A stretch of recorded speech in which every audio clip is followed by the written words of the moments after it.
un templo oscuro. Solo así podría ser llamado la gruta subterránea que se encontraba bajo el cementerio de la ciudad mercante de Rantel. Al interior de este lúgubre templo, decenas de símbolos adornaban las paredes, y algunas estatuas claramente hechas con partes humanas, decoraban el amplio espacio subterráneo. Y ahí, parado sobre un gran círculo ritual que se encontraba una multitud de hechiceros nigromantes cubiertos por capuchas negras, quienes discutían con miedo acerca del futuro que se cernía sobre ellos. Un hombre vestido con una túnica roja, que indicaba un rango superior dentro de muchas sectas, se encontraba en medio de aquella multitud. El hombre tenía un aspecto enfermizo, y daba la impresión de estar más muerto que vivo. Parecía nada más que un pobre anciano al borde de la muerte. Pero como su túnica roja indicaba, era el abad de este extraño templo que se escondía en las entrañas del cementerio donde comúnmente nacían algunos no muertos. Y por tanto una persona sumamente importante. Uno podía saber qué tan impresionante e importante era ese hombre al ver a la gran cantidad de nigromantes que se reunían a su alrededor, pues estos hechiceros que gustaban de jugar con el velo que separa a los vivos de los muertos, eran perseguidos por cualquier nación que se dignase de ser decente. Se sabía perfectamente que los nigromantes eran capaces de dar vida a criaturas no muertas, seres incansables y de gran poder que despreciaban la vida. Los no muertos eran enemigos temibles que habían iniciado una lucha eterna por su simple existencia. Una lucha que se extendía por el mundo y trascendía a las fronteras, la política o incluso el odio entre especies. Por lo que era de admirar o de temer, depende quien lo viera, que un solo hombre lograse reunir a más de 46 hechiceros malditos capaces de controlar a los enemigos de la vida. Aún más impresionante era que los había mantenido a su alrededor, y había logrado que cada uno de ellos desarrollara gran lealtad hacia él. Este hombre solo podía ser descrito como impresionante. El poderoso nigromante era un importante miembro en un culto que adoraba a la muerte. Este hombre, que podría rivalizar con el propio Paradín, el gran mago arcano del imperio, era conocido por sus aliados como Suranon. Pero, pese a tal poder y reputación, Suranon hoy no podía dejar de temblar mientras sus aprendices le suplicaban escapar. «Tenemos que escapar de aquí antes de que esas personas nos ataquen», dijo uno de los hechiceros, el más joven de todos ellos. «Maestro, considérelo, ya mandaron una división entera desde la capital, no tenemos tiempo para seguir discutiendo», dijo el más viejo entre ellos. El miedo por parte de estos hechiceros acostumbrados a la persecución podría haber parecido solo un arrebato a primera vista, pero quienes eran conscientes de la situación actual vieron este miedo como algo que estaba bien justificado. Pues no solo una división entera, más de 10.000 soldados, marchaban a su posición, sino que también, la única aliada externa de la organización, una poderosa guerrera llamada Clementine, había desaparecido hacía ya demasiado tiempo. Se suponía que esa excéntrica mujer llevaría a cabo el secuestro de una persona clave para este culto de hechiceros, y sin embargo jamás volvió. Algunos pensaban que Clementine murió en ese pequeño pueblo llamado Carne. Otros más decían que escapó sin siquiera haber intentado cumplir su palabra con la orden, y tan solo vendió la información al mejor postor. Algunos más osados incluso teorizaban que ella seguía viva, y ahora trabajaba con las personas que derrotaron al capitán guerrero Gazef Stronov. Sin embargo, Suranon no creía ninguna de estas cosas. Si bien no confiaba en Clementine, sí confiaba en la locura de esta, y su deseo por causar devastación. Según sabía, las personas en ese pueblo llamado Carne eran adoradoras de la vida, ya que habían rescatado a los pobladores de un grupo de atacantes cuya verdadera identidad fue oculta por el reino. ¿Cómo esa clase de personas podrían aliarse con una asesina como Clementine? Por otro lado, sí podía creer que esa mujer hubiese muerto, pues se habría enfrentado a la misma persona que venció a Gazef en ese pueblo. Pero debido a su talento le resultaba difícil creer que eso la detuviera, y tampoco creía que Clementine hubiese podido ser capturada, pues con la velocidad de esa mujer, le hubiera resultado fácil suicidarse antes de ser encadenada. No. Suranon incluso podía imaginarse a Clementine prefiriendo morir definitivamente antes que ser encadenada. Finalmente, Suranon finalmente determinó que Clementine se encontraba desarrollando algún extenso plan de captura a su objetivo o que sencillamente se había aburrido, y alejado. Si Clementine se había aburrido hasta ahí llegaba su acuerdo, pero eso no los convertiría en enemigos. Ya que aquella mujer realmente deseaba ver el sueño de Suranon ser cumplido, Pero los miembros de la orden no podían creer en eso, menos ahora que una división entera venía hacia ellos. Sin embargo, lo que esa secta no sabía era que la división no marchaba con intención de luchar contra ellos. De hecho, casi todos olvidaban que para enfrentar a un grupo de nigromantes no se mandaría un ejército común, sino uno constituido por poderosos aventureros. Esta división realmente marchaba como consecuencia de una explosión en Restice, que en secreto se consideró un ataque por parte de las personas que capturaron a Gazef. Gracias a esto, el rey por fin logró organizar más tropas, pues ahora incluso los nobles que ansiaban el poder y buscaban derrocar al rey, temieron por sus vidas y llegaron a un acuerdo para mandar a las mejores tropas disponibles hacia ese pequeño pueblo, con la esperanza de vencer o al menos liberar a Gazef. Pero con la sombra de la traición sobre ellos, los nigromantes acostumbrados a vivir con un precio por sus cabezas no pudieron pensar con claridad. Esa actitud paranoica que les había permitido permanecer vivos tanto tiempo les gritaba que esa división marcha a causa de ellos. Y aunque Suranon pudiera entenderlos, no iba a permitirse seguir escuchando las cobardes quejas de sus discípulos, así que enfurecido, el abad de este templo oscuro les gritó: «Silencio, necios». Suramon silenció las palabras de los cobardes que lo acosaban. El hechicero, bien pudo haberse permitido asesinarlos o incluso ofrecerles marcharse si no se sentían con el valor para continuar, pero su misión, su glorioso sueño aún requería de todos ellos. «Escuchen», les dijo con voz solemne. «El ejército que avanza tardará 5 días en llegar. ¿Creen que realmente sea prudente retirarnos de Rantel todos a la vez? ¿En tan solo 5 días?» Suranon tenía razón, eran demasiadas personas, alguien notaría que escapaban. Además, si Clementine realmente vendió información sobre nosotros, puede que este lugar ya esté siendo vigilado. Los aprendices se mostraron sorprendidos, ninguno había considerado aquello. Sus caras pronto pasaron del miedo a la resignación. «Entonces, sugiero que en lugar de ocultarnos, en lugar de escondernos, demos inicio a nuestro plan y recibamos a todo ese ejército con una horda interminable de no muertos». Gritó Suranon para subir la moral de sus aprendices, sin importarle demasiado que alguien del exterior, por algún milagro, lograse escuchar. Algo de esperanza apareció en los ojos de los aprendices, una esperanza que fue barrida por un viejo miembro de la orden. ¿Iniciar? ¿Cómo? No tenemos nadie que sea capaz de usar la corona de la princesa Miko, y desde un inicio no sabíamos que tendríamos esa corona. Sí, hubiese sido magnífico darle uso, pero con lo que tenemos es más que suficiente, dijo Suranon mientras levantaba un orbe negro en sus manos. Lo miró. Tan solo podía imaginarse a la poderosa criatura que podía invocar con la energía que había acumulado. Ahora mismo las personas se encuentran desesperadas y temerosas por la captura de Gazef. Tienen miedo por quienes lo capturaron, y a ese hechicero que masacró al ejército con un solo hechizo. La gente ya tiene miedo. Eso es algo que no teníamos. Iniciamos nuestra operación en Errantel. Los discípulos vieron esperanzados al gran nigromante. Sí. Somos inteligentes e iniciamos el ataque desde un lugar con mucha gente y donde los aventureros tarden en reaccionar. Tendremos suficiente energía negativa para invocar un ejército sin necesidad de esa corona. Incluso los más conservadores parecían darle la razón al hechicero. La gente ya estaba desesperada, el ánimo estaba por los suelos, y si del cielo caía una poderosa criatura no muerta, el pánico y la desesperación no tardarían en desatarse. Aquel poder nutriría al orbe, y la meta de los presentes sería cumplida. Errantel sería convertida en una ciudad maldita, y Suranon ascendería como un lech que barrería con la división que avanzaba hacia Errantel, y con el poder de todas esas muertes. Esa misma noche empezaron a prepararse, no podían escapar, no podían rendirse. No podían hacer más que pelear e intentar cumplir su meta sin saberlo. Suranon se incluyó en un juego, donde él no sería más que una pobre pieza. Por medio de un mensaje, y gracias a un permiso especial que había recibido por parte de Entoma, Henry tuvo una larga conversación con Momonga. Ella, en calidad de campeona, informó a su salvador, y benefactor, de la llegada del caballero imperial a Carne, así como de la batalla que habían tenido con él. Momonga no sabía la fuerza de aquel caballero imperial, pero entendió que debía ser fuerte si los aventureros conocían su nombre, y por ello felicitó a Henry. Le prometió una recompensa a ella y a Gazef por tan magnífico avance. Y una vez terminaron los halagos, Henry también mencionó que el caballero imperial y ella habían tenido una conversación en privado cuando éste se recuperó.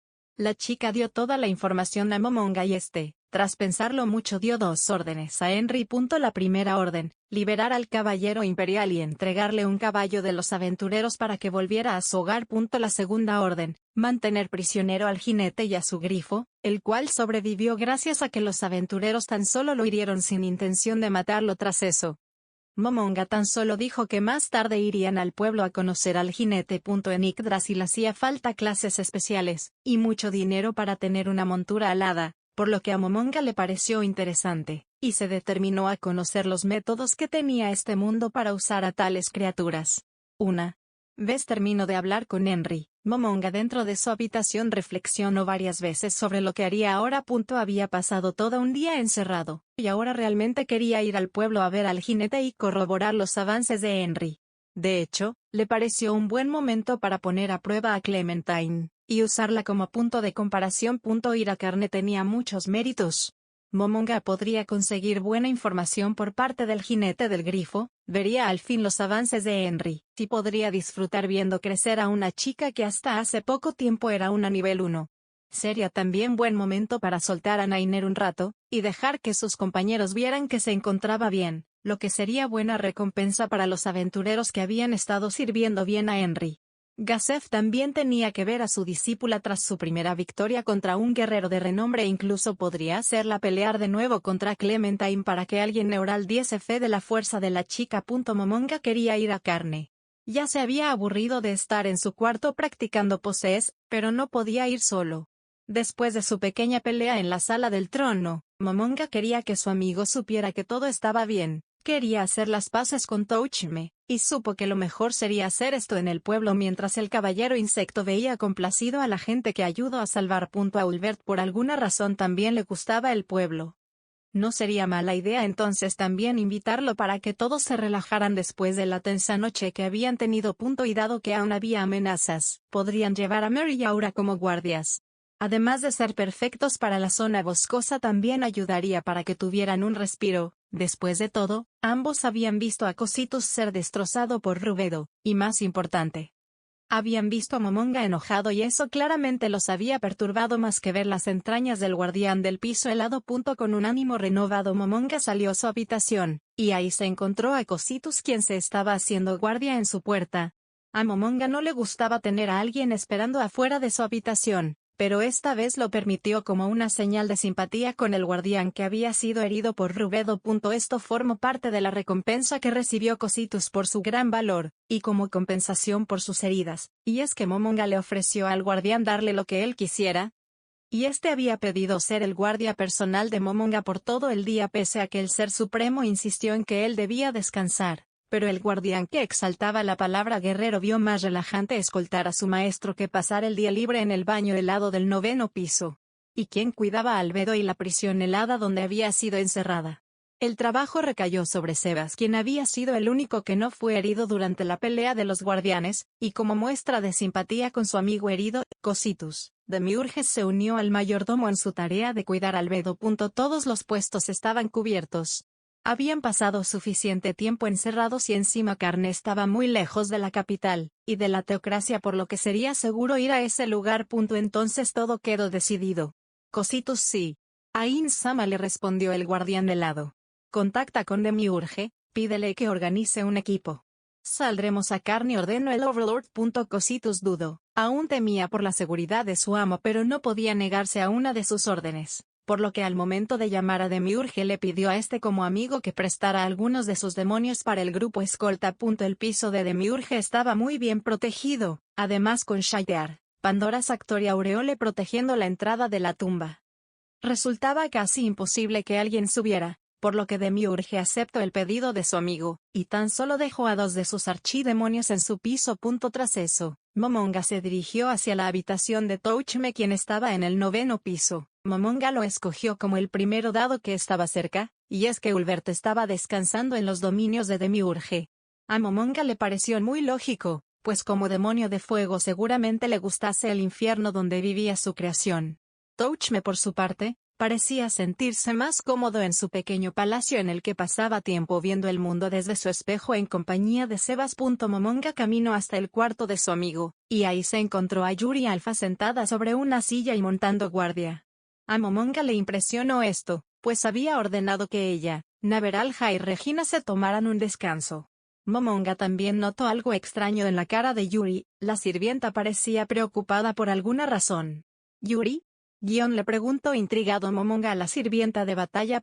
Yuri Alfa saltó en su lugar como un gato asustado y miró temerosa a su amo. ¿Momonga-sama? ¿Sucede algo? Preguntó Yuri mientras se ponía de pie, y mantenía un ojo sobre la puerta que cuidaba. Eso mismo te pregunto yo, creí haberte dicho que descansaras. Momonga era consciente de que sus órdenes eran absolutas para los NPC'. ¿Qué hacía entonces Yuri aquí? Verá. Touchme-sama me pidió un favor, y yo. Momonga ignoró a la sirvienta. Desde que escuchó el nombre de su amigo entendió que éste había dado una orden contradictoria a Yuri y ésta tuvo que obedecer. Podía querer disculparse con Touchme, pero eso no significaba que éste pudiese tratar de esta manera a los NPC. Seguramente Yuri estuviese montando guardia desde que comenzó el encierro. Touchme había sido jefe en una oficina, por lo que el espíritu asalariado de Momonga pidió que Touchme aprendiera a tratar a sus subordinados aun si esto empezara otra pelea. Espere, Momonga-sama, no entre. Gritó Yuri asustada. Esa preocupación combinada con la expresión que tenía hace un rato, le indicó a Momonga que dentro de esta habitación estaba pasando algo raro. ¿Qué diablos estás haciendo, Touchme? Se preguntaba Momonga mientras abrió la puerta. Momonga abrió la puerta, y lo que ahí se encontró fue Touchme se encontraba sin su armadura, estaba por así decirlo desnudo. Su cuerpo de hormiga estaba expuesto, y uno podía ver todo su exoesqueleto blanco en todo su esplendor. El insecto humanoide se encontraba recostado boca arriba. Ese estado en el que se encontraba enfureció a Momonga de una manera tal, que el aura que había expulsado en la sala del trono parecía una suave brisa comparada a la tormenta que ahora emanaba de él. ¿Qué estás haciendo? Touchme. Gritó Momonga enfurecido. Aquella ira había nacido de ver a la pequeña sirvienta en toma sobre el cuerpo de su amigo. La sirvienta estaba con sus piernas abiertas sobre el torso del insecto blanco. En toma aún conservaba su máscara, y todas sus patas de araña se encontraban desplegadas, y tocando cada centímetro del exoesqueleto de Touchme. Momonga, aún con esa aura cubriéndole, sintió la mirada aterrada del insecto sobre él. Y abandonando toda cordura, Momonga dio un paso para. Un masaje, dijo tranquilamente Cositus al ver la escena. Las palabras del guardián llamaron la atención del Overlord, que confundido volteó preguntando, ¿qué? ¿Masaje? Dijo alegremente la sirvienta araña mientras levantaba energéticamente sus mangas. 5 auras verdes cubrieron a Momonga, y en cuando se calmó pudo ver que las patas de la sirvienta se concentraban en las articulaciones del caballero hormiga. En el momento que Momonga encontró algo de calma, pero pudo escuchar a Touchme gritando salgan. Eso.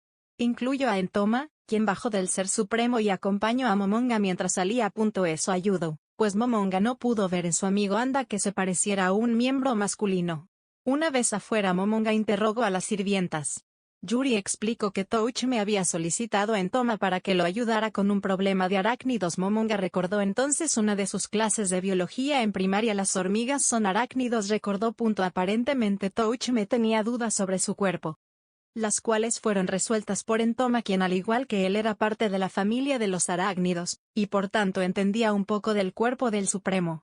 Entoma también explicó que ayudó al Ser Supremo tejer una red, aunque Momonga no entendió para qué su amigo necesitaba una. La sirvienta también dijo que ambos sostuvieron una larga conversación sobre sus cuerpos de insecto y finalmente, Entoma mencionó que el masaje había sido una sugerencia de ella, pues aparentemente Touchme tenía cierta rigidez en su cuerpo por usar todo el tiempo su armadura. Yuri tan solo dijo Touchme le pidió cuidar la puerta en lugar de Sebas, pues no quería que nadie entrara y lo viera. Yuri también explicó que su aparente preocupación venía a causa de Entoma, pues esta debido a su personalidad podía causarle problemas a Touchme, y esto la estresó un poco mientras esperaba afuera. Adicionalmente, Yuri explicó que para no violar las órdenes de Momonga de descansa, se mantuvo sentada en una silla, de manera que cumpliría la orden de ambos seres supremos. Momonga terminó con las sirvientas y envió a ambas a descansar. no sin antes dejarle claro a Yuri que en un descanso debía relajarse, y no mantenerse preocupada por la ofensa que su hermana menor podría hacerle al Ser Supremo que la convocó. De esta manera, Entoma a la guarida de las cucarachas en el primer piso para comer un poco, y Yuri fue a los baños para limpiar su cuerpo y relajarse con una botella de leche. Tras un rato esperando, Touchme salió de su habitación, ahora vestido con su armadura de World Champion. El Supremo estaba enojado, sin embargo. Momonga explicó por qué había venido y el por qué había entrado a la habitación de Touchme sin tocar antes. Touchme aún se sentía un poco molesto por la intromisión, pero tuvo que aceptar que no había estado bien forzar a Yuri a trabajar después de todo lo que habían pasado en la capital del reino. Fue así que mientras platicaban ambos seres supremos comenzaron a caminar hacia el piso de Demiurge para reunirse con Ulbert. Pero en el camino, Momonga increpó al soldado insecto por el masaje que había recibido de Entoma. Este dijo que la idea había venido de la sirvienta, y que esto realmente lo había ayudado pues aparentemente pese a tener las clases y niveles apropiados, resultaba algo difícil para un insecto ya de por sí acorazado por su exoesqueleto, mantenerse todo el tiempo envuelto en una armadura. Momonga siguió preguntando, y vio que las historias de ambos coincidían. Momogna también sabía que Entoma jamás le mentiría, por lo que tomó como ciertas las palabras de su amigo, y se tranquilizó un poco mientras intentaba sacar de su mente la pregunta: ¿las hormigas tienen P? Entre todos sus pensamientos, para alejarse de esas extras ideas, Momonga le preguntó a Touchme sobre la red que mencionó Entoma, y se sorprendió al saber que dicha red había sido tejida por ambos con la seda que salía de sus cuerpos. ¿Las hormigas tejen? Preguntó Momogna incrédulo. Increíble, ¿verdad? Yo tampoco lo sabía hasta que la seda comenzó a salir de mi boca.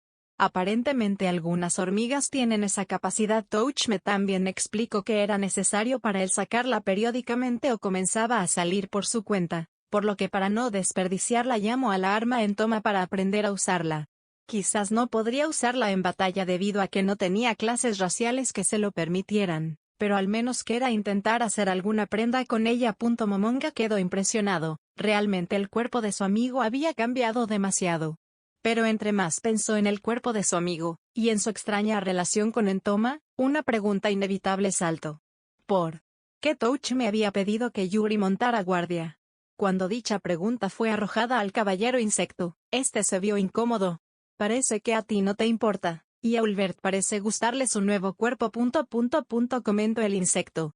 Pero a mí me incomoda que me vean de esta forma. Le pedí a Yuri que vigilara porque no quería que nadie me viera sin mi equipo. Touchme, con esa armadura se veía humano.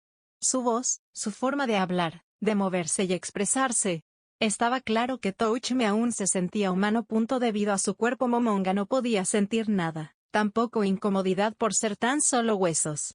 Ulbert había abrazado con gusto su nuevo cuerpo de demonio. Para él era un sueño hecho realidad. Pero Touchme claramente no gustaba de su nuevo ser, y encima tenía el cuerpo de un insecto. Al menos Ulbert se mantuvo como un mamífero, pero ¿cómo tendría que ser el cambiar tan drásticamente? Por lo poco que Momonga sabía, entendía el gran abismo entre los humanos y las hormigas. Momonga, sintiéndose mal, quiso alejarse de las acusaciones, y preguntó algunas dudas que lo acosaban. ¿Entonces pasaste todo el día aprendiendo a tejer con Entoma? Le preguntó el Overlord. No, también me ayudó a limpiar mi armadura.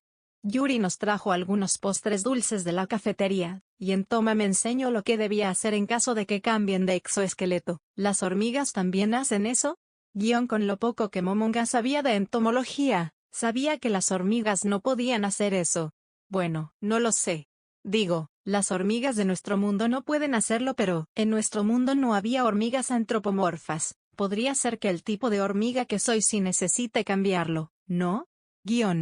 Como era obvio, la pregunta de Touchme no quería una respuesta y en consecuencia, Momonga tan solo se quedó pensando un rato sobre eso, y sobre los dulces que él y Entoma habían comido. Por alguna razón Momonga se imaginó a Touchme comiendo un gigantesco terrón de azúcar, cosa que le hizo gracia. Mas pronto de nuevo esa duda lo acosó. Por más que quería alejar sus pensamientos de ese tema, no lograba alejar esa idea.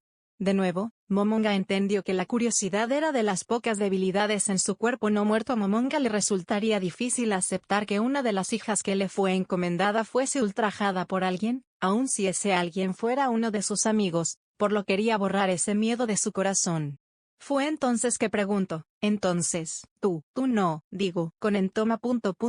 Antes de poder formular su pregunta, Touch me respondió con seriedad. Aún amo a mi esposa Momonga. Podré haber elegido permanecer en este mundo. Podré tener este cuerpo de insecto, pero aún así amo a mi esposa. Touch me se vio magnánimo en ese momento. Le recordó un poco a Momonga el día en el que se conocieron. Además, soy una hormiga. No le veo mucho atractivo a una araña. Ajajaja, dijo Touchme, intentando disipar la tensión. Momonga lo observó detenidamente. Podía creerle a este hombre, podía confiar en él. Perdóname por dudar de ti, Touchme, le dijo Momonga con voz solemne, trayendo de vuelta un aire de seriedad a su conversación. Touchme suspiró para sí mismo. Esto le recordaba un poco a su pelea con Ulbert. Él ya había experimentado el dolor de perder a tan buenos amigos. Aún se sentía mal de haber comenzado la disolución del gremio, y el dejar solo a Momonga. Había habido un malentendido, y solo eso. Tú también, perdóname por lo que dije de Albedo. Touch me conocía a Momonga, entendía que este era una persona recta, que no era bueno interactuando con el sexo opuesto. Momonga no era un pervertido como el resto de sus amigos, era de hecho bastante tímido. Además, el cambio en la programación de Albedo la había hecho antes de llegar al nuevo mundo. ¿Cómo entonces podría haber hecho eso para disfrutar Albedo?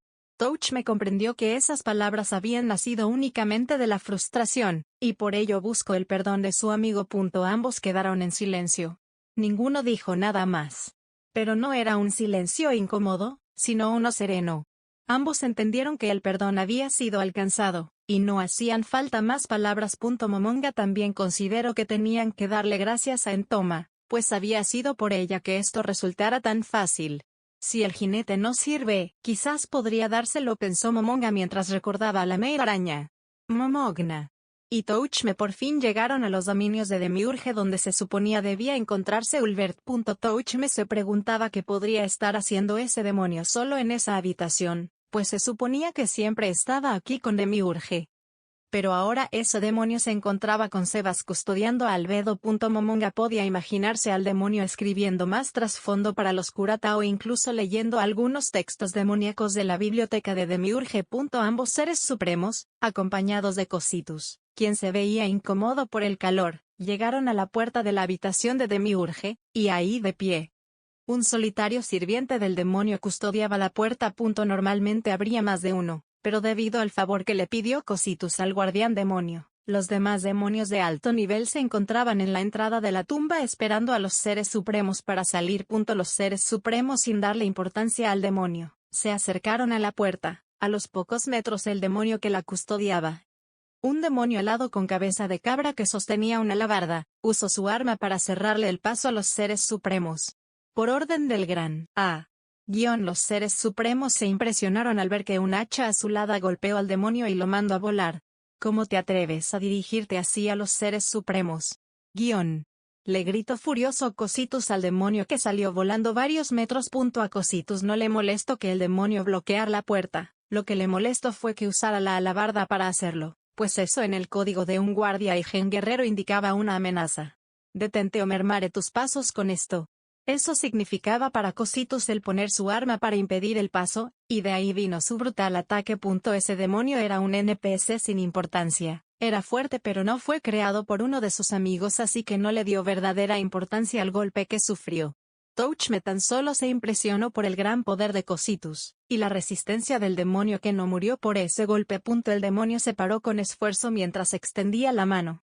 Este demonio se vio asustado cuando Momonga abrió puerta de la habitación de Demiurge. Al momento en el que Momonga abrió la puerta, del interior de esa habitación salieron gemidos, los gemidos de una mujer, y seguido a eso una voz asustada que gritó, ¿Momonga? El Overlord rápidamente cerró la puerta de la habitación. Varias auras verdes aparecieron sobre él. El gran número de supresiones de Momonga impresionaron a Touchme, quien no pudo ver ni escuchar a lo que Momonga por estar observando al demonio. ¿Qué pasó? ¿Momonga? Preguntó asustado Touchme al ver al esqueleto sin emociones, claramente impactado. Él está, balbuceaba Momonga. Él estaba, ¿qué? Momonga, ¿qué viste? Ulbert estaba, con la demonio. Él estaba a la demonio. Se estaba a envidia. Gritó Momonga como si la vergüenza por decirlo le doliera. Incrédulo, Touchme se dirigió a la puerta y la abrió para encontrarse con Touchme. Gritó Ulbert desde el interior. El caballero insecto cerró la puerta rápidamente tras escuchar el grito de su amigo y los extraños gemidos de el caballero insecto. Incluso creyó ver a Él estaba con envidia. Ambos supremos quedaron en shock mientras el demonio que custodiaba la puerta rezaba porque el castigo de Demiurge no demasiado terrible. A las afueras del pueblo Carne se reunían un grupo de aventureros alrededor de un caballero al que se le había despojado de su armadura y arma. Nemple, uno de los 4 guardaespaldas del emperador de sangre, había ofrecido su arma y equipo como recompensa a la victoria que Henry había obtenido frente a él.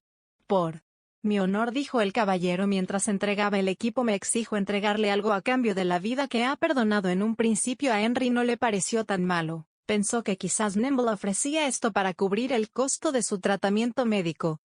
Pero más tarde negó el regalo cuando los aventureros le informaron del precio que podría alcanzar una espada y armadura de adamantina encantada. Los aventureros sonreían al recordar a Henry decir con una gran sonrisa su vida no vale tanto mientras regresaba la armadura a un enfurecido Nimble. Más finalmente la recompensa por haber ganado aquel duelo fue aceptada cuando Amphirea hizo ver a Henry que este equipo podría ser un buen regalo para Agins, quien ahora gobernaba estas tierras y prestaba sus tesoros a Henry. Más debido a ese problema, los aventureros pensaron que Nimble hubiese ganado si tan solo hubiese mencionado el valor de su equipo antes de comenzar el combate. Todos se imaginaban a Henry nerviosa intentando ganar sin dañar la armadura, pero entonces, uno de los aventureros comentó, ¿y si por eso que atacó al cuello? Todos quedaron en silencio tras eso, y dejaron la incógnita en el aire, la cual terminó por convertirse en una pregunta que los aventureros temieron responder. Ciertamente, era extraño ver a Henry. Cuando uno trataba con ella se topaba a una chica amable. Cuando se le hablaba de dinero podrías verla como no más que una campesina, y sin embargo, al verla en combate vistiendo esa fina armadura, tan solo podías ver a la princesa sagrada de un antiguo imperio protegiendo lo que más valioso era para ella. Los aventureros hace mucho habían quedado conmovidos por el poder de la chica. Y ahora Neremple, quien la veía liberándolo con la primera luz del día, también podía ver en esa mujer de la misma manera. Viendo que todo estaba listo, Amphirea, quien se encontraba a un lado de Henry, le gritó a Nemple: «Caballero, que los dioses tengan piedad de usted y protejan su camino. Deseo con mi corazón que pueda llegar hasta su amo sin que sus heridas lo detengan en el trayecto. También que haga honor a su reputación como uno de los grandes caballeros del imperio y mantengan su palabra. Esperaremos que la siguiente persona del imperio en tocar nuestras puertas sea un verdadero diplomático que nos traiga noticias de su señor junto a los verdaderos planes que tiene para con esta pequeña pero poderosa nación gobernada por Ainz». «Oh Ali Gan-sama», declaró Amphirea. Henry miró a su amigo con curiosidad. Aún no podía creer que éste ocultase tantos talentos, y si era sincera, nunca creyó que fuera tan capaz. Aunque lo admiraba como hechicero y boticario, jamás lo había visto con tanta seguridad. «Por mi familia y mi título, juro que lo haré». Gritó Nemble. Aquella estruendosa voz del caballero trajo a Henry de nuevo a la realidad, y la chica pudo ver al caballero montado en uno de los caballos negros de los aventureros. «También cuida a ese amigo». Le gritó el propietario del caballo. Nemble sonrió, y le contestó: «Si puede llevarme hasta mi destino, no tendrá de qué quejarse en los establos reales», declaró orgulloso. Entonces, uno de los aventureros, visiblemente preocupado, le gritó: «¿En serio estarás bien con eso?»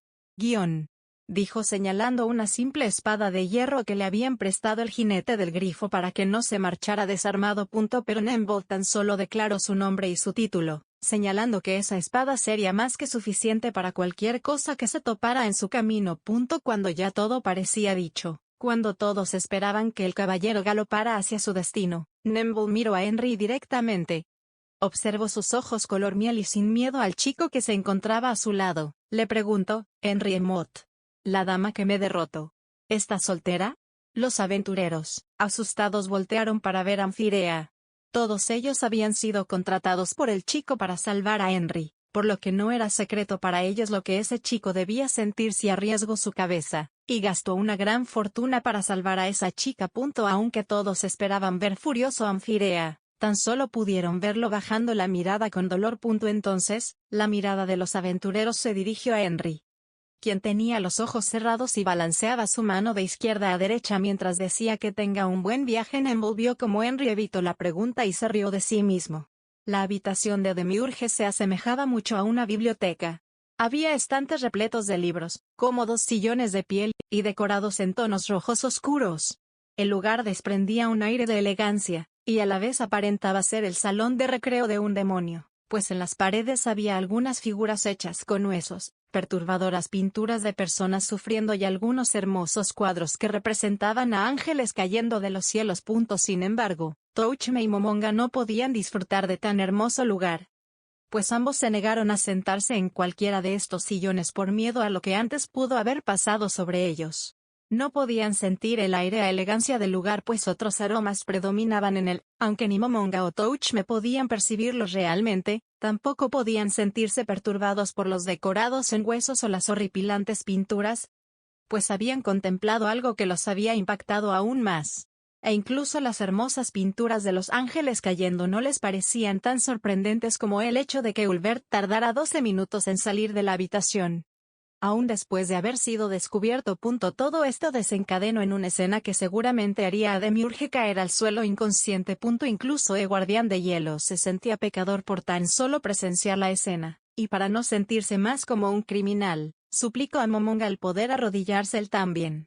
Cositus se vio alegre cuando su amo aceptó la petición, pues el insecto ya no toleraba verse a sí mismo de pie ante algo que muchos considerarían impensable. Lo que Cositus y los seres supremos contemplaban era a una Evil Lord de la envidia asumiendo una posición de doguesa, mostrando de esta manera que sentía un profundo arrepentimiento y autodesprecio por la ofensa que había cometido ante estos dos seres supremos, y justo a su lado se encontraba también un poderoso demonio, quizás el más grande que jamás hubiese existido, pero nada de esa grandeza o poder se podían ver, ya que el demonio se encontraba de rodillas, y tan solo estaba usando unos pantaloncillos que le llegaban a las rodillas. En esta habitación ocurría lo impensable, pues aunque fuera frente a dos seres supremos, nadie en la tumba creería que alguna vez el poderoso demonio de fuego, Ulveralan Odle, tuviera que arrodillarse ante alguien. Y sin embargo, ahora lo hacía con la cabeza baja. Ulbert dirigirá su mirada al suelo pues le faltaba valor para ver a la cara a sus dos amigos, en especial a uno de ellos. El demonio temía al ser supremo que lo miraba con lo que aparentemente era desprecio.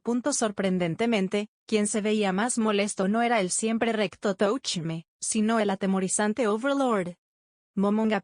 Claro que esto tenía un motivo, y es que Touchme, quizás por ya haber tenido una esposa, y una amplia experiencia con el sexo opuesto, pero pudo recuperarse rápidamente del shock que le había provocado ver a su amigo en esa situación. La verdad era que Touchme ya se había preparado mentalmente para algo así, pues tras llegar al Nuevo Mundo, y ver que las bellezas de Nazarick se habían vuelto reales, el campeón mundial imaginó que serían grandes tentaciones para hombres jóvenes, y sin compromiso como lo eran sus dos amigos. Momonga por su lado no pudo mostrarse tan tolerante.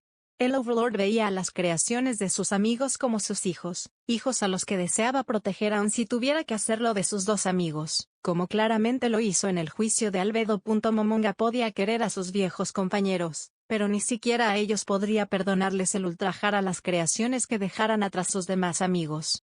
Y la única razón por la que Ulbert aún no recibía la furia del no muerto como si estuvo a punto de hacerlo Touchme, era porque no había pruebas de que el demonio hubiese hecho algo parecido con otras NPC, y siendo sinceros no le importaba mucho lo que le pasara a la Evil Lord de la envidia, pues ella era un monstruo programado dentro del juego. Así que antes de enfurecerse de nuevo, y de cometer un error de hacer una falsa acusación como con Touchme, Momonga quería estar seguro. ¿Y bien? ¿Qué fue esto, Ulbert? Le preguntó el Overlord al demonio. La princesa dorada Renner era vista por su pueblo como una santa, los nobles la consideraban un lindo adorno, sus hermanas la veían como una molestia, y para sus hermanos era apenas una herramienta. Era una salvadora a los ojos de su guardaespaldas y para su padre, el rey, Renner era la más grande de sus alegrías, y único consuelo en tiempos difíciles. Pero para la aventura de rango adamantina, Lacus, la princesa dorada era una buena amiga. Dentro del reino había pocas personas que velaban por el bienestar de los plebeyos, y tuvieran un interés genuino por erradicar el veneno que los estaba consumiendo. Para fortuna de Lacius, esta vieja amiga era conocida por ser una de esas personas. Renner era el único miembro dentro de la familia real que tomaba acciones contra los 8 dedos, y aunque no podía hacerlo de manera abierta era de mucha ayuda, pues el rey estaba atado de manos a causa de los nobles que estaban asociados con los 8 dedos.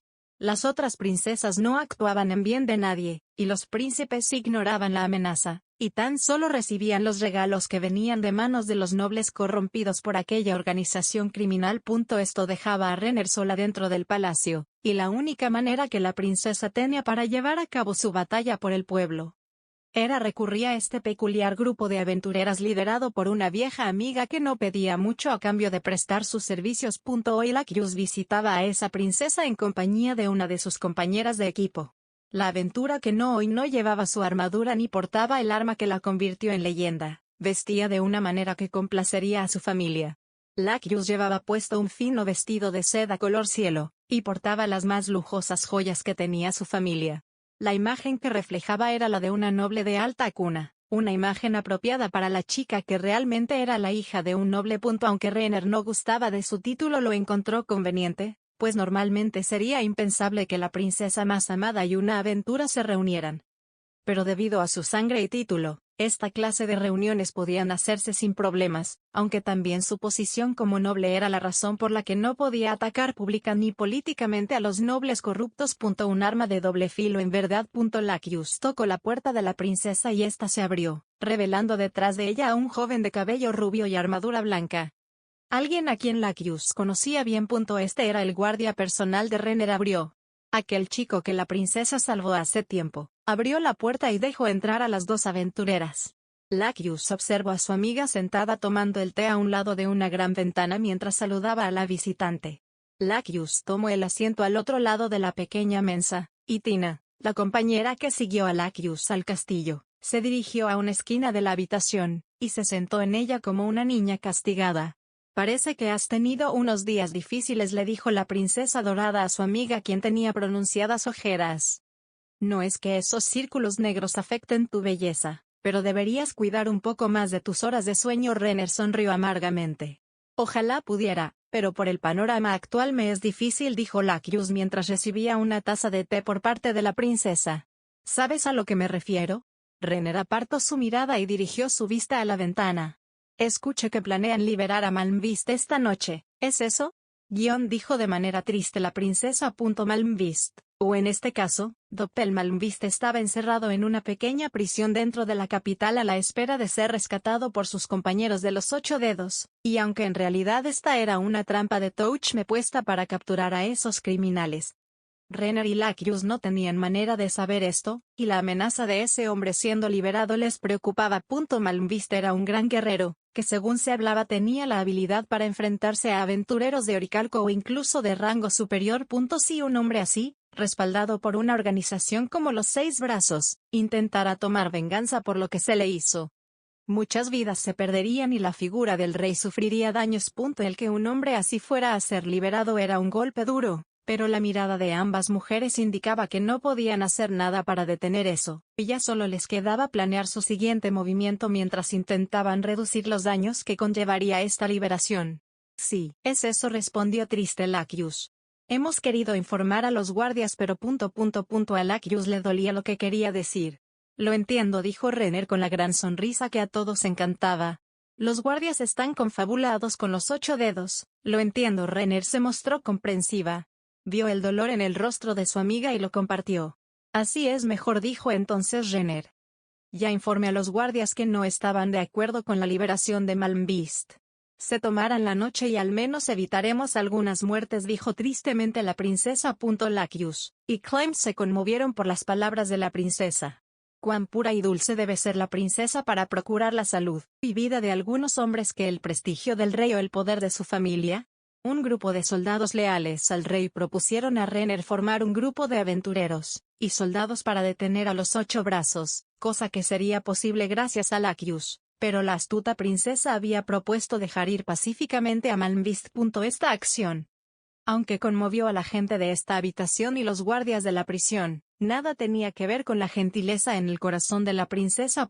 Dejar que Malmviste fuese liberado sin siquiera dar pelea, pondría en evidencia la corrupción del reino y, sobre todo, la complicidad de algunos nobles con esa organización, quienes se enriquecían a costa del dolor de los plebeyos. En estos momentos la prole estaba concentrada en la captura del capitán guerrero Gazef. Seguramente no le darían importancia a la liberación de un criminal, pero en cambio los nobles de la facción real podrían ver a los 8 dedos como potenciales enemigos. Si Renner conseguía manipular a su padre, haría ver a los 8 dedos como aliados de los enemigos en la frontera, y si lograba que esos criminales fuesen señalados como cómplices en la captura de Gazef, la opinión pública se pondría a favor de eliminar a ese grupo criminal que compraba las voluntades de servidores públicos y soldados. Si Renner jugaba bien sus cartas, obligaría a los nobles de la facción antirrey para abandonar los 8 dedos, y unirse a la cacería de estos. Renner confiaba en poder hacer todo esto gracias al ataque que la capital había sufrido hace un par de noches. No se sabía quién había sido el autor del ataque, pero como siempre, los nobles y el propio rey culparon a una amenaza externa. En este caso, culparon a los conquistadores que capturaron a Gazef. Pero Renner estaba segura de que no habían sido ellos. Un soldado había informado sobre los conquistadores del pueblo Carne, cuyo número no debía superar las 4 personas. Renner dudaba que un grupo tan pequeño se dividiera o que enviasen completamente solo al hechicero para realizar el ataque. Además, porque habrían de atacar la capital. No tenía sentido atacar un barrio pobre en Restice, y por como habló de ellos el capitán Gazef durante la reunión previa a su captura, estos no parecían ser seres bélicos. E incluso si hubiesen atacado por miedo, lo más lógico hubiese sido atacar Errantel, pues era el único lugar que representaba una amenaza para los conquistadores de Carne. Si Errantel caía, ningún ejército número podría ser movilizado hacia ese pueblo ni se podría sostener un asedio. La única cosa que hubiese justificado un ataque a la capital era la estupidez, pero por cómo habló de ellos el soldado que escribió el informe, y por las palabras del propio Gazef antes de caer en manos del enemigo, a quien se enfrentaban eran personas inteligentes con ideas peligrosas. Una persona inteligente no atacaría a la capital, puesto esto solo provocaría que el rey y los nobles enviasen tropas como respuesta al ataque. De hecho, ese ataque realizado por un enemigo desconocido causó que se movilizasen más de 100.000 soldados hacia Carne. Eso podía ser previsto con alguien con más de 2 neuronas. Entonces no tenía sentido de que hubiesen sido los conquistadores de Carne. Además, si Malmviste es liberado tendremos problemas. Y con los 100.000 soldados marchando a Carne los pueblos se quedaron sin hombres para defender. Sería un momento ideal para que los 8 dedos ataquen aldeas y roben mujeres. Esos demonios. Ese ataque nos costará caro ciertamente. Respondió tristemente Renner. Al ver en ese estado a su amiga, por lo general Laccius cambiaría de tema, pues no gustaba de hablar sobre cosas tan asquerosos en presencia de su amiga, y sin embargo hoy parecía querer incomodar a Renner a propósito. Esos malditos también son un problema, dijo Laccius mientras se sostenía la cabeza fingiendo desesperación, cosa que Renner notó de inmediato. Hay poca información en las calles referente a esas personas, y no es información muy confiable si soy sincera. Incluso algunos están diciendo que esos sujetos se están aliando con los 8 dedos o están relacionados con ellos. Para una persona normal, quizás Laccius calificaría como una buena mentirosa. Pero para una persona criada en el Palacio Real era evidente que la aventura quería sacarle información a la princesa sobre los enemigos en la frontera. Renner detectó al instante ese pobre acto por parte de Laccius. ¿Pero para qué quería la aventura esa información? Más que nada, ¿por qué había tardado tanto en venir para hablar sobre Malmviste? ¿O por qué no había mencionado el terremoto y la explosión posterior a este? Las personas por lo general olvidaban o no daban importancia a incógnitas de las cuales ya tenían la respuesta. Por tanto, Renner determinó que sin importar qué fuese lo que pasaba, Laccius estaba relacionada. Pese a hablar del ataque a la capital, Laccius no se vio asustada y parecía más interesada en sacar información sobre la gente en la frontera. ¿Pero por qué era esto? A Lacus como a muchos aventureros no le gustaba meterse en guerras humanas, y tan solo combatía a los 8 dedos porque estos mismos eran a sus ojos, monstruos que se alimentaban de la humanidad, y corrompían las almas de inocentes. Renner no era la clase de personas que participaría en una guerra, y aún así se veía interesada en un grupo de conquistadores que no eran más amenazantes que el imperio, que llevaba años lastimando al reino. Solo había una respuesta para el comportamiento de la aventura sabia quienes habían causado el ataque a la capital, pero quería comprobar si estos tenían relación con la gente en carne. Lacus no creía que los conquistadores de carne tuviera relación con los 8 dedos, simplemente creía que los causantes de la explosión podrían estar relacionados a la gente de carne. De hecho, dijo Renner mientras sacaba un pergamino del interior su largo vestido. El documento que Renner tenía era la transcripción de un informe dado por un teniente de Gazef que conoció a los conquistadores de carne, y participó en la batalla donde el capitán fue capturado. Adicionalmente, Renner tenía otro informe con el reporte de un noble que también había participado en la batalla de carne y como consecuencia de ello, dejó la facción antirrey para unirse a la facción real tras ver el poder de los enemigos. Renner entregó el pergamino con el informe del teniente, y se guardó para sí misma el informe del noble, que estaba mejor redactado y poseía información más relevante. Lacus recibió el informe mientras Renner explicaba su contenido y precedencia. Indicó además que dicha información solo estaba por el momento en el círculo más cercano al rey, dado que éste estaba paranoico desde la captura de Gazef. Renner suplicó a Lacus que mantuviera esa información en secreto, y aunque la aventura juró por su honor que no revelaría esta información, Lacus pudo ver a través de sus mentiras. Esos ojos que tenía la aventurera revelaban que no tenían intención de cumplir con su palabra. Pero no importaba. Renner permitiría que esa información fuera filtrada para sacar a la luz a quienes estaba apoyando Lacus en este momento, pues si los aventureros no se habían movilizado, y Lacus no confiaba en Renner para que la ayudase, significaba que sus nuevos aliados no eran parte del reino.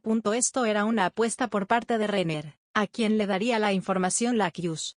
¿Y cómo reaccionarían cuando les fuese entregada? Renner rió intensamente dentro de su mente. Sabía lo que había provocado, lo sabía, y a diferencia de su padre o los demás nobles, Renner entendía que el caos podría ser aprovechado. Ahora, mientras Lacus fingía sorpresa y trataba de obtener más información, Renner bebió de su taza de té mientras esperaba cosechar los resultados. Al interior de la vieja catedral de Restice, dentro de una habitación secreta en el corazón del edificio, dos personas lamentaban una pérdida que pudo haberse prevenido. El lancero Ryuji tenía en sus manos un documento que el reino guardó con gran recelo, debido a la importancia de la información, y a la gran herida que habían recibido tras la captura del capitán guerrero Gazef. El documento tenía una importancia tal, que solo pudo llegar hasta este lugar gracias a una filtración llamada Lacus. El informe describía que una de las personas en que conquistaron el pueblo carne, era una mujer de armadura azabache con 2 cuernos saliendo de su casco, y que portaba como única arma una extraña hacha. Desgraciados. Maldecía el lancero al saber que el enemigo que eliminó a sus compañeros era a quienes ellos deseaban como aliados. El mundo de donde venían los supremos se asemejaba más a un infierno que al paraíso posmoderno que habían soñado sus ancestros. La tecnología había avanzado lo suficiente para que la humanidad pudiera sobrevivir y prosperar en un mundo contaminado y hostil, pero era un mundo frío y carente de belleza. Un mundo al que Blue Planet veía con tristeza mientras reprochaba a sus ancestros por haber permitido que muriera la magnificencia de la naturaleza. El mundo de donde venían los supremos, según Ulbert, era uno que merecía ser arrasado, y colmado de demonios. Aquel mundo estaba vacío para el alma Momonga, indiferente para un ser que lo tenía todo como Touchme. Sin embargo, cuando los tres llegaron al nuevo mundo, lo que más les sorprendió, lo que más los conmovió fue poder ver un cielo estrellado, interminables pastizales y bosques que abarcaban más espacio que las ciudades modernas. En el mundo de los seres supremos, los bosques masivos habían quedado en el olvido hacía ya mucho tiempo. La mayoría del mundo tan solo conocía aquellos paisajes idílicos por imágenes digitales o fantásticas representaciones dentro de juegos. Pero claro, nada se comparaba a los reales. Tanto era así que se decía que algunos millonarios poseían invernaderos con varios kilómetros de tamaño, donde podían dar largos paseos dentro de sus bosques privados. algo que está fuera del alcance de asalariados como Momonga, Ulvert y Blue Planet. Incluso Touchme, quien gozaba de un mejor trabajo y comodidades, jamás llegó a ver uno en vivo hasta que llegaron al Nuevo Mundo. Para los seres supremos, y sobre todo para aquellos que fueron amigos de Blue Planet, los bosques eran que se codeaban con lo divino. Pero lamentablemente, los pobladores de este mundo no podían ver la belleza en esos lugares, pues para ellos los bosques y la muerte iban de la mano. Había un buen motivo por el que los humanos de este mundo se asentaron de planicies donde les era difícil conseguir minerales y otros recursos, y esa razón era claro que en los bosques, montañas y lagos vivían monstruos, bestias y algunos despreciables heteromorfos y semi-humanos, criaturas que superaban ampliamente a los débiles humanos. Se podría decir incluso que los humanos habían sido exiliados de las montañas llenas de minerales, de los bosques colmados de plantas medicinales, y de las costas donde las fronteras se abrían hacia un mundo desconocido hace tiempo. 6 dioses determinaron que la humanidad de este mundo tenía las manos atadas debido a las diferentes razas que limitaban hasta donde podían expandirse el hombre como especie. Hoy en día algunos bosques entre los reinos se encontraban ya libres de las grandes amenazas semi-humanas, y no sería incorrecto decir que esta enorme zona donde ahora habitaban los humanos fue pacificada por los 6 dioses, y la teocracia hace ya más de 600 años. La teocracia era un bastión importante de la humanidad. Era el pilar que lo mantenía de pie, y por ello nunca una nación humana declaró la guerra a la teocracia o la forzó a revelar los secretos que celosamente guardaba, pues se sabía bien que si algún día aquella nación caía, también lo haría el Reino Santo, Re Estíse y el Imperio Barut. La débil humanidad caería si así lo hacían esos defensores de los humanos. Todo el mundo estaba en equilibrio. Por el norte, el gran reino de Re Estíse compartía frontera con el Consejo de Argland liderado por el poderoso Lord Dragón de Platino.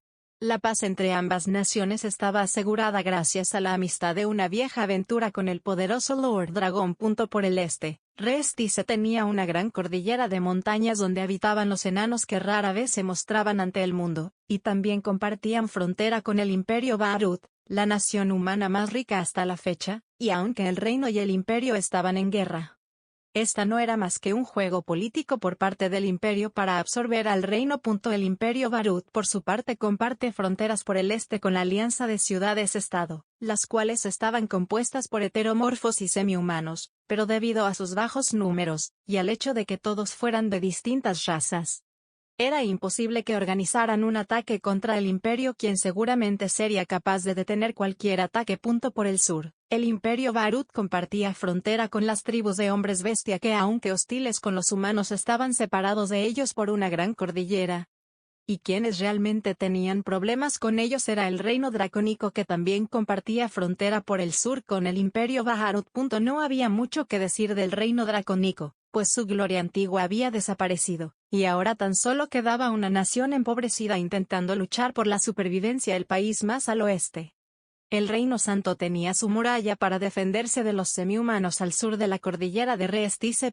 Pero era la teocracia Slain quien compartía frontera con el poderoso reino de los elfos, y un sinnúmero de naciones semi-humanas y heteromórficas que las otras naciones ni siquiera conocían, y que seguramente atacarían y conquistarían si tan solo la teocracia no les cortase el paso hacia él. Norte. Todos lo sabían, la teocracia Slain era la puerta que separaba a la humanidad del infierno que aguardaba en el sur, era la única fuerza que detenía a todos los ejércitos no humanos que ansiaban tomar las planicies en el norte del continente. Y por ello, incluso en el reino de los elfos, que eran enemigos jurados de la teocracia, hubo cierto miedo cuando llegaron los informes sobre la teocracia retirando las tropas de avanzada que luchaban contra las grandes amenazas del sur. En las naciones no humanas hubo miedo, y gran cantidad de líderes retiraron sus tropas pues creían que la teocracia preparaba un golpe decisivo contra sus enemigos. La información aún no llegaba a las naciones humanas, pero seguramente cuando lo hicieran todos entrarían en pánico. No se descartaba entonces la posibilidad de que la guerra humana entre el reino y el imperio tomara un receso, pues todos sabían perfectamente qué sucedería si ese movimiento de la teocracia se debiera a su debilidad albedo asesino. A la mayor parte de la escritura negra, los soldados de élite habían caído, y aunque había reemplazos para los asientos, las habilidades de esos guerreros habían desaparecido para siempre y sus reemplazos no serían tan poderosos.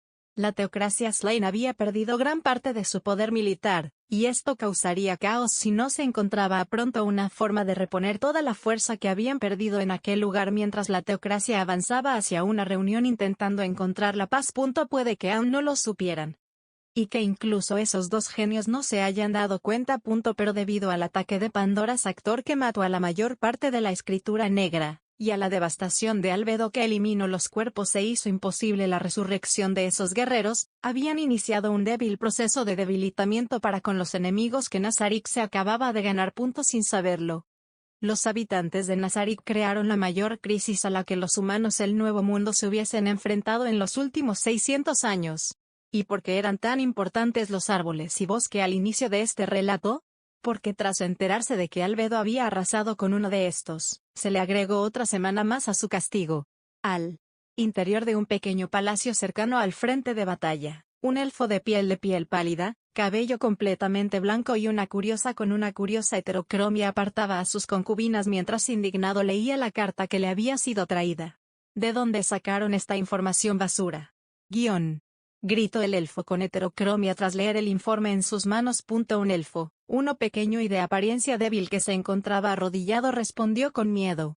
Su Majestad, le juro por mi vida y la de mis compañeros que la información es precisa.